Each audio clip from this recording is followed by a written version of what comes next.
ये है कार्तिक पूर्णिमा कथा, इसलिए भगवान शिव को कहा जाता है त्रिपुरारी। पौराणिक कथा के मुताबिक तारकासुर नाम का एक राक्षस था। उसके 3 पुत्र थे, तारकाक्ष, कमलाक्ष और विद्युन्माली। भगवान शिव के बड़े पुत्र कार्तिकेय ने तारकासुर का वध किया। अपने पिता की हत्या की खबर सुन तीनों पुत्र बहुत दुखी हुए। तीनों ने मिलकर ब्रह्मा जी से वरदान मांगने के लिए घोर तपस्या की। ब्रह्मा जी तीनों की तपस्या से प्रसन्न हुए और बोले कि मांगो, क्या वरदान मांगना चाहते हो। तीनों ने ब्रह्मा जी से अमर होने का वरदान मांगा, लेकिन ब्रह्मा जी ने उन्हें इसके अलावा कोई दूसरा वरदान मांगने को कहा। तीनों ने मिलकर फिर सोचा और इस बार ब्रह्मा जी से 3 अलग नगरों का निर्माण करवाने के लिए कहा, जिसमें सभी बैठकर सारी पृथ्वी और आकाश में घूमा जा सके।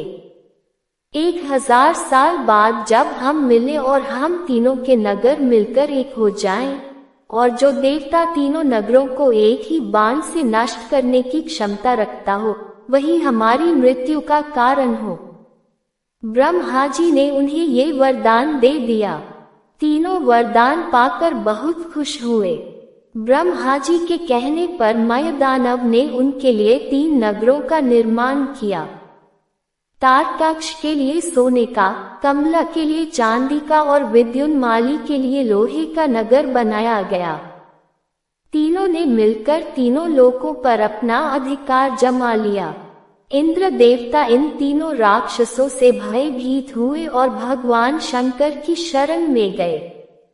इंद्र की बात सुन भगवान शिव ने इन दानवों का नाश करने के लिए एक दिव्य रथ का निर्माण किया।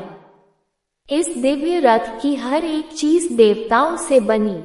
चंद्रमा और सूर्य से पहिए बने। इंद्र, वरुण, यम और कुबेर रथ के चाल घोड़े बने। हिमालय धनुष बने और शेषनाग प्रत्यंचा बने। भगवान शिव खुद बाण बने और बाण की नोक बने अग्निदेव। इस दिव्य रथ पर सवार हुए खुद भगवान शिव। भगवानों से बने इस रथ और तीनों भाइयों के बीच भयंकर युद्ध हुआ। जैसे ही ये तीनों रथ एक सीध में आए, भगवान शिव ने बाण छोड़ तीनों का नाश कर दिया। इसी वध के बाद भगवान शिव को त्रिपुरारी कहा जाने लगा। ये वध कार्तिक मास की पूर्णिमा को हुआ, इसीलिए इस दिन को त्रिपुरी पूर्णिमा नाम से भी जाना जाने लगा।